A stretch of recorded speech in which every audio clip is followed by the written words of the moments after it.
Thank you. The heat is definitely building up for the Lok Sabha elections 2024. Less than a week after the BJP announced its first list of 195 candidates, the Congress has just now come up with its answer in the form of 39 names, including those of Rahul Gandhi, Shashi, Tharoor as well. So our focus from SoSouth is going to be on all the South Indian candidates that have been announced from the Congress. So we are joined in by our reporters from Telangana, Karnataka, and Kerala as well. So first off, let me come to you, Shibi. The UDF list is, they have included 16 seats in Kerala right now in the first list itself.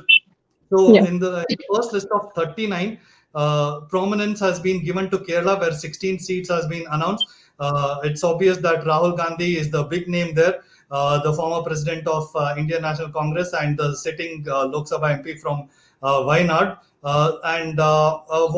Let's start with the big name itself then.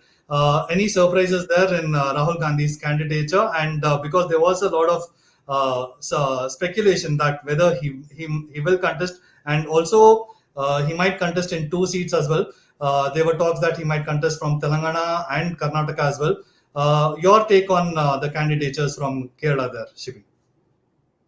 Well, I think Congress has actually announced all the candidates in the 16 seats because out of the 20 seats, Congress will contest in 16. There are other four seats are for the allies. So the allies have already announced the candidates. Only Congress was left in the UDF, front to announce the candidates. So that has also been done. So the left and the UDF, LDF and UDF has got the 20 candidates out there. So, the contest is now actually on.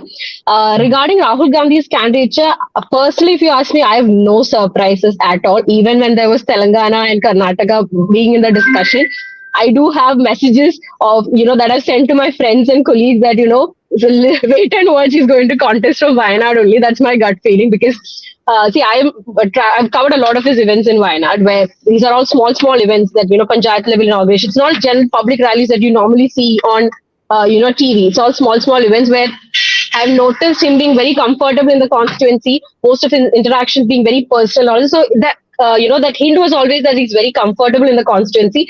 He has time and repeated dropped hints that, it's Wayanad where he's going to come back and contest. There could probably be one more seat that we are not sure, but Wayanad would any day be there in the list. That was something I was pretty sure about.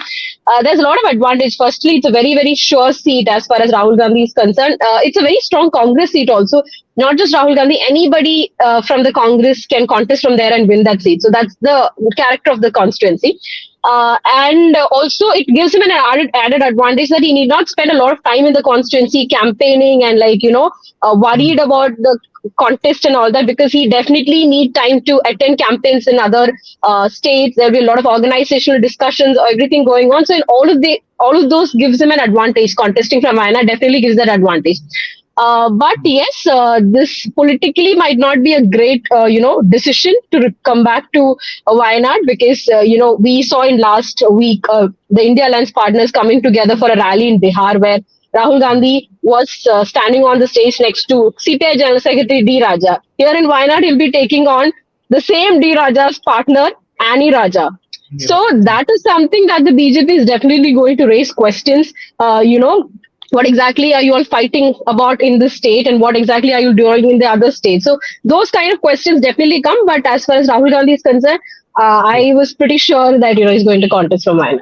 Absolutely. So that brings me to my next question. Basically, the VIP fights that are going to be in Kerala. One of them, as expected, was Shashi Tharoor contesting as well against BJP's Rajiv Chandrasekhar. Right. So Shashi Tharoor has. Do you feel he has a task cut out? What kind of battle is he going to face from Thiruvananthapuram constituency? And also, in the same breath, let me also just bring up the other big fight that is there on my mind here. That is from Suresh Gopi. That is Thrissur. Yeah, K. Muralidharan, who is the sitting MP there, is going to take him on once again. So, has there been any kind of shift or change that Suresh Gopi might look at it positively? Does he stand a chance this time? So, these two seats. See, Thiruvananthapuram, it was very clear from the beginning itself that it's Dr. Shashi Tharoor who will be contesting one more time. He has said like a month or 2 months ago that, this is going to be my last, election to Lok Sabha. Definitely, Tharoor right now definitely has an advantage because he has been an MP since the last 15 years. Rajiv Chandrasekhar is definitely, can pose a major contest to Shashi Tharoor, but he's very unfamiliar in the constituency. In comparison to Shashi Tharoor as well as the CPI candidate Panyan Ravindran. The last election, BJP performed extremely well. They finished second.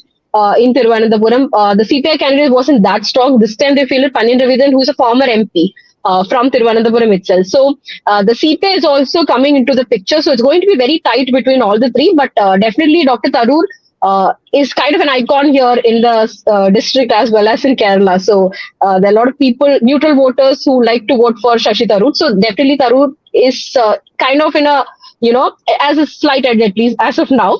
Trishur is been the talk of the town as far as Kerala is concerned, because it's probably the seat where we'll see very tight competition between all the three parties.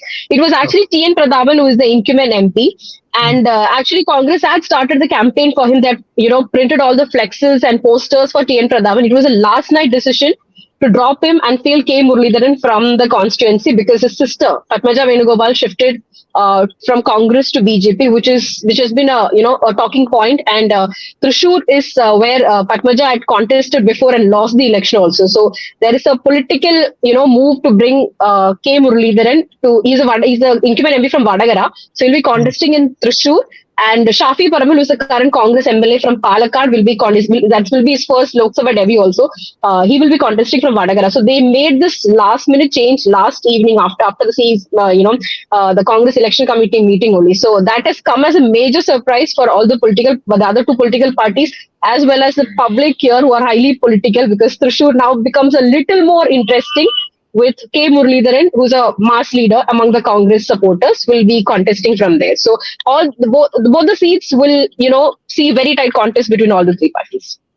All right. Thank you so much, Shivi, for joining us with all those updates from Kerala there. So they have it. It's going to be a tight contest in several seats of Kerala Lok Sabha seats there. So now let's switch focus to Telangana, where the Congress has announced four MP candidates.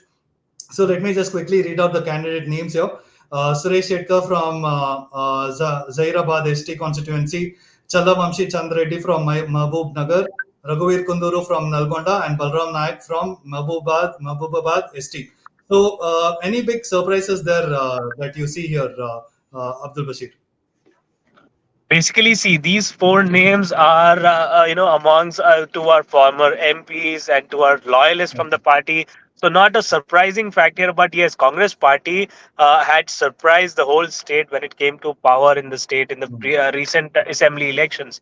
So after that, the Congress is pretty confident about its victory in the Lok Sabha as well. See, 17 Lok Sabha seats are there in the state of Telangana, and now that Congress earlier had, which had a number of four, is expecting till 14. At least Yeah. 14 is what CM Revant Reddy has said. Now, Mm. here the names that we read, be it Nalgonda, where Raghuveer Reddy is contesting, be it Zahirabad, where Suresh Shettar is contesting. He's a former MP, and Yeah. he was the name that was expected from that particular region. Apart from that, as we see, Mehboob Nagar, you have Chalavamshitan Reddy, who is also a former MP, and then you have Mehboobat ST, where Balram Naik is also former MP. So, so these names that we see are prominent names in the party. Most of them loyalists. So expected names, because this time Congress is playing very smart here. When it comes to a strategy that the Congress is taking up, is that they are only showing the work that they are doing since they've come to power, and with that work is what they are seeking votes. So recently, we have seen that BJP has announced 9 candidates Mm. from Telangana state. A huge setback for the BRS party, where two sitting MPs had resigned from the party, and the very next day, in a day or two, their names are announced as a BJP candidate. I'm talking about Bibi Patil from Zahirabad, and also Mm. Bharat, whose father was an MP from Nagar Karnool. He Yeah. was given ticket from the Bharatiya Janata Party. So a lot of buzz going on around who is going to contest from where. But yes, BJP and Congress seem to have a tough fight in this coming Lok Sabha. polls, whereas BRS can be seen as a little behind after the defeat in the assembly poll. So this is the political scenario that we see. However, Revant Reddy, he is very confident. He is very clear that this time Congress performance from the previous 4 seats to now will be a huge difference. At least double-digit Hmm. number is what is expected in the Telangana state by the Congress That party. is kind of what our mode of the nation also is projecting for the Congress there, isn't it? So also, Suresh Kumar Shetkar, now will we see a close fight in Zahirabad there? BJP's BB Patil, is that one of the VIP constituencies to look out for this time around? Well, absolutely. See, Zahirabad is a constituency where you can see a triple, triangle fight between the BRS, Congress, and the BJP. Now Hmm. that the BRS sitting MP, BB Patil, has resigned recently, and he is now the BJP candidate, it is looking as if a tough fight will be there between Suresh Kumar and also BB Patil in this particular Zahirabad constituency. Zahirabad is a constituency where Raja Singh, T. Raja Singh, who is a big name in the BJP. He is right now the MLA from Gosha Mahal. Previous term, he was the only MLA who had won from the Bharatiya Janata Party. He was expecting a seat there, but what we see that in the last moment, BB Patil joins BJP, and then he's announced a ticket there. So this is a big equation that you can see now. What we are hearing is that the cadre in Zahirabad is quite from the BJP is quite upset about this move. We have seen a protest also at the state BJP office. But this it clearly indicates that there is going to be a tough fight between the Congress and the BJP in Zahirabad constituency. All right. And my final question, just 4 seats being announced there from Telangana. Do you see any particular reason behind it? Is there some sort of calculation that is going on? Are the candidates still being worked out? Do you feel that there could be some confusion among the Congress ranks there?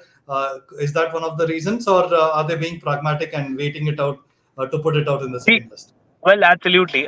There is said to be, Congress is not right now taking any chance to, do a mistake, we can say, or slip a Hmm. strategy, we can say, because here what we see is that earlier in assembly polls, Congress was quite clear about its move. It was not aggressive. It was not, silent. It was just going with the flow. And what they had to do, they have done in the assembly polls, and they have grabbed the power. So now in Lok Sabha, this is where Revant Reddy is again has to show as a PCC chief. He has to show his performance, and he, as we know earlier, Sunil Konugolu, the strategist for the Congress party here in the state, had already been working. So right now, the move that the Congress party is taking regarding the leaders is very, we can say. Very clear that there are many leaders in the state in the Congress party now. After it came to power, many leaders have shifted their sides to the Congress party.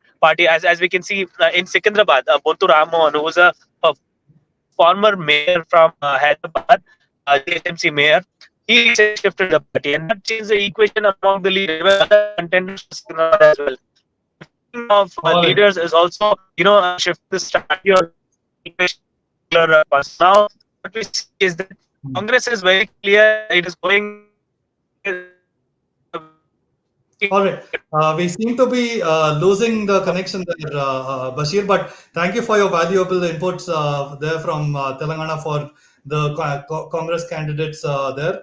So now switching focus to Karnataka. So in Karnataka, we have 7 candidates that have been announced from the Congress. Let me just quickly read out the names here once again as well.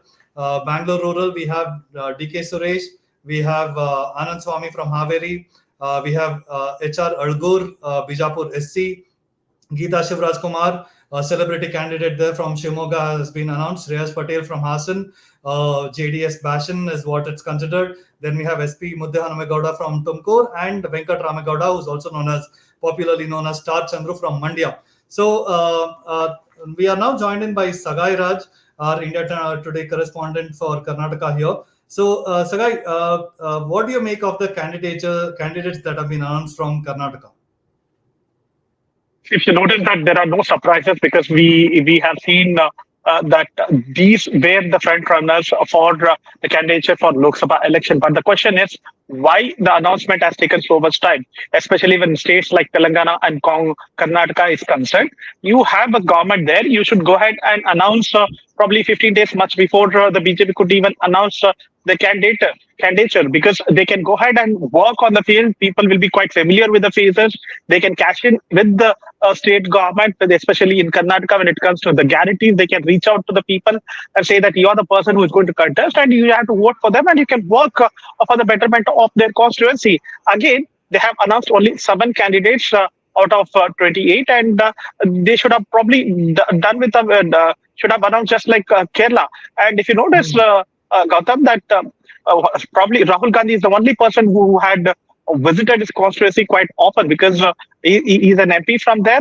And a similar kind of time they should have given for any other candidate apart from the MP who was a sitting MP in all those constituencies. So they should have strategized better way to give more time, because I was talking to one of the ministers off camera. He said that last time they have asked me to contest just 2 days before the nomination, just one day before the last day of the nomination. So that is the kind of the strategy that they follow. Probably if they give more time, the candidate can go around and work in his constituency, talk to the people and campaign more, much before the BJP could do. See, BJP is a election mission. They are monsters when it comes to election. They are on an election mode 365 days. And if you have to compete with a party like BJP, you should be well prepared.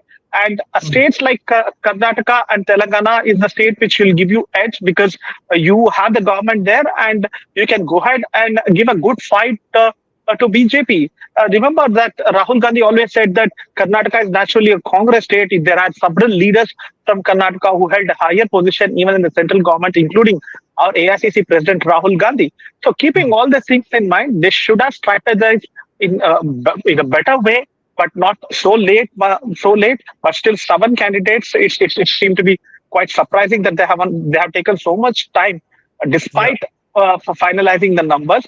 Probably they should have done with 28 candidates, if you ask me now, so that they can give more time for campaigning for all these leaders, and they should have helped Congress, because see, many districts, whether it is Tumkur, Chitradurga, Bagalkote, Hasan, Mandya, almost Congress have won more seats in the assembly elections.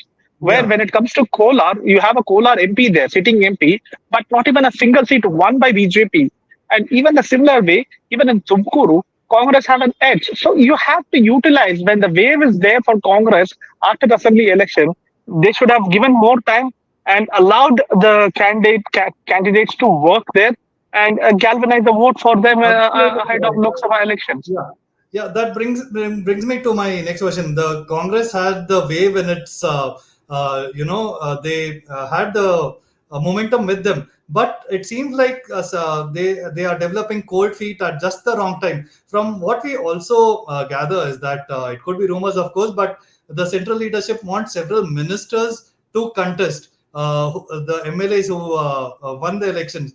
Some names that are doing the rounds are that of Satish Jarkiholi, Krishna Bairegowda, HK Patil, Ishwar Khandre also for that matter. And and I want to learn from you as well that whether Lakshmi Hebalkar's name was also floated and she had refused. So is this one of the reasons for the kind of delay that we are seeing in announcing all the seats in Karnataka here from the Congress?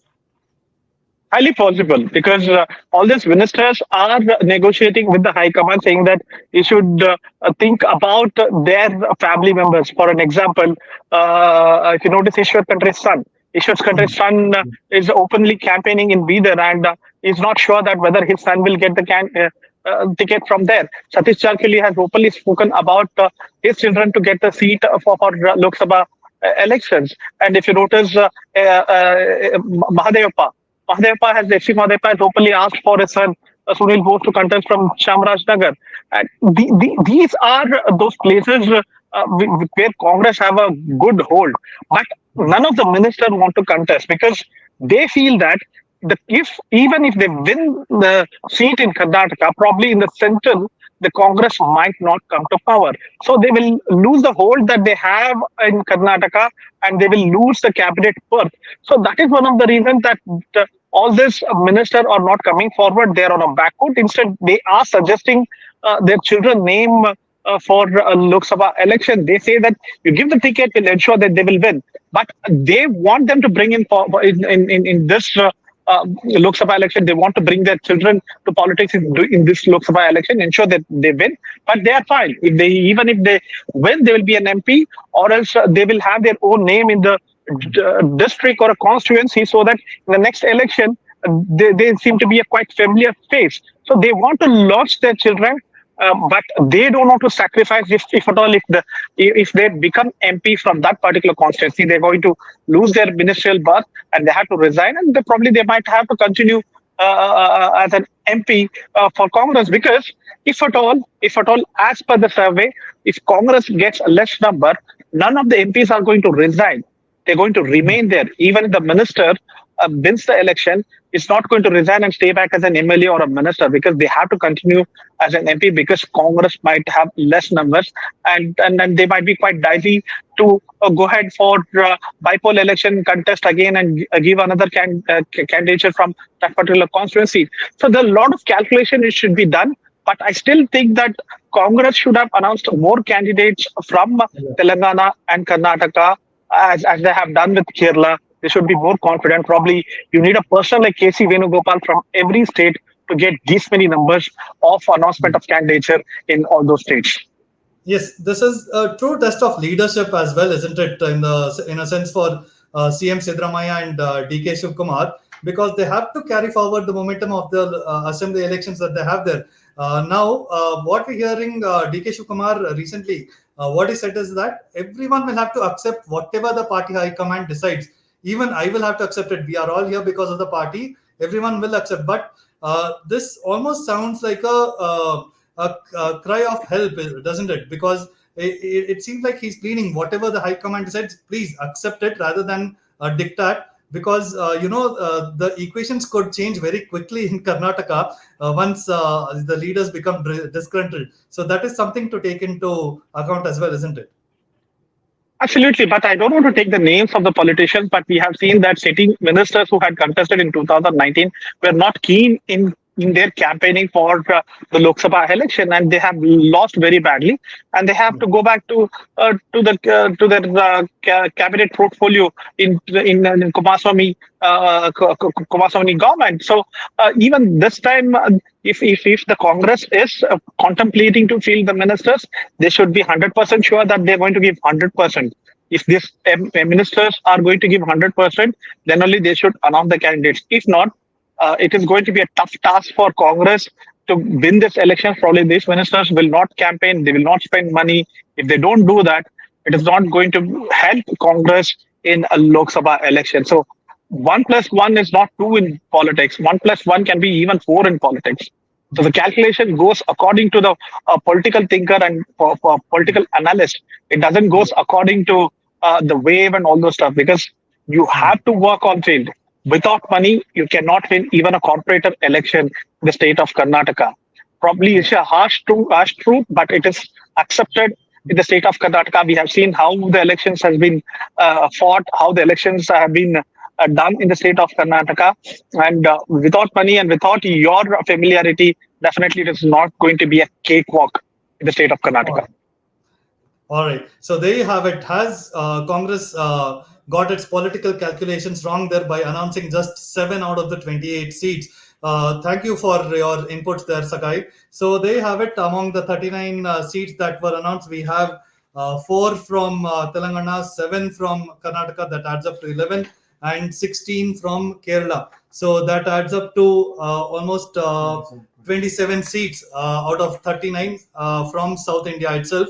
So these are the inputs that have come in from our reporters. So let's wait and watch what happens next as the heat builds up for Lok Sabha elections. Thank you so much for joining me today on India Today SoSouth.